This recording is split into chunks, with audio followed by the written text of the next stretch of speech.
Hello YouTubers!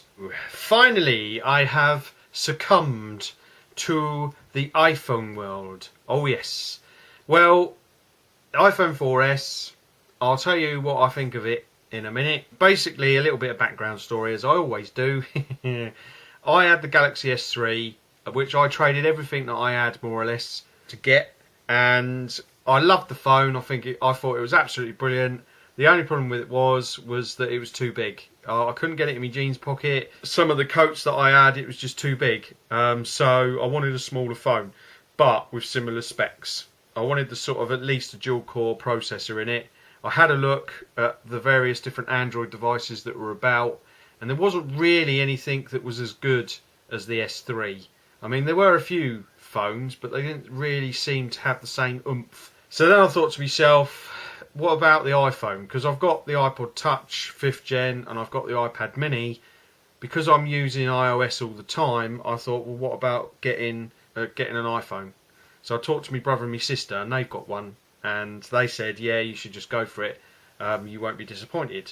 I thought, all right then. So I traded in my Galaxy S3 and got the iPhone 4S.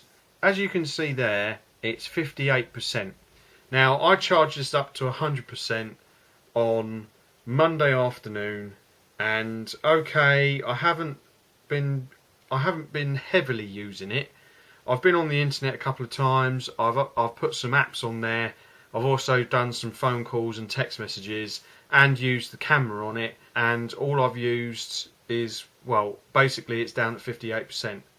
So that's nearly a week, which means that it's going to last for at least another week, which is pretty good, I would say. So I'm quite impressed with the battery life of that. As far as the camera's concerned, really happy with the camera. It's an 8 megapixel camera, and you've got, I think it's 1080p on this side, and then you've got VGA on that side, which I'm not really bothered about because I've got my iPod Touch that does 720p. I've also got my cameras and everything else.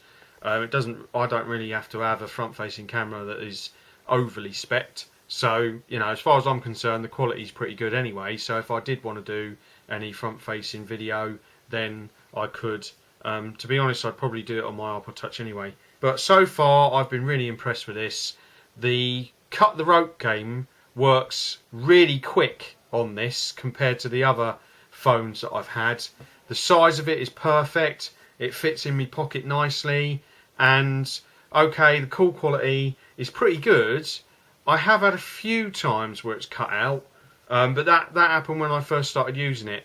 Ever since I put the case on it, it's been working perfectly. So as far as I'm concerned, the iPhone 4S is a really nice phone, and I'm really happy with it. I think it's a nice purchase. My idea, whether I'll actually do this or not, I don't know. But the idea is that I'll keep hold of this for at least another year. And then upgrade to the iPhone 5 because it will be cheaper by then. Now, as far as the firmware is concerned, I've got the 6.0.1 on this, and so far I'm not going to upgrade it. The shop that I got it from, that I exchanged my S3 for it, they do a warranty, but it's a very basic warranty. Basically, if this breaks in the next year, I can take this back to the shop and they will give me a replacement or a store credit. But obviously it depends on what they have in stock. If I want to send it off to get it fixed, then obviously that's going to cost me doing it with Apple because it hasn't got any warranty left. So as far as I'm concerned, it's working perfectly as it is, and I'm not going to bother upgrading it. Unless another upgrade comes out that I'm 100% sure isn't going to nose it up, then I'll just keep it and leave it as is. I mean, it's working perfectly. I don't have any issues with it, and you know, the battery life is brilliant, the cameras are brilliant, the call quality is brilliant, everything's brilliant about it. So I'm well happy with it. So I think it's a really nice phone, and it's in pretty good condition as well, considering it's over a year old. Win-win as far as I'm concerned. Woohoo! So I'm well happy with it. So all of my devices now are all Apple. Yes. Whether I'll get another Android device or not, I don't know. And, you know, as far as I'm concerned, the iPhone 4S is a brilliant phone and it's working brilliantly. So, you know, for now I'm going to stick with how things are and just, you know, be happy with them all. So, yeah. So that's my little update. I would recommend the iPhone 4S, especially if you can get a good one that's second hand. Now obviously if you want the warranty, then it's going to cost you more and you'll have to look at a phone contract or whatever. I don't know what the iPhone 5 is like at the moment. My brother is going to be getting one in a couple of months' time, so I might ask him when he gets his to see what it's like. But so far, I've been really impressed with the iPhone 4S. And to be honest with you, I don't know why I didn't do the changeover before. Now, I know that this could cause a lot of friction out there for some of you that are Android nuts and Nokia nuts. As far as I'm concerned, the iPhone 4S suits all of my criteria. You know, because I don't need it to do internet type stuff, and I just need it as a basic phone and to take pictures. It suits me down to the ground.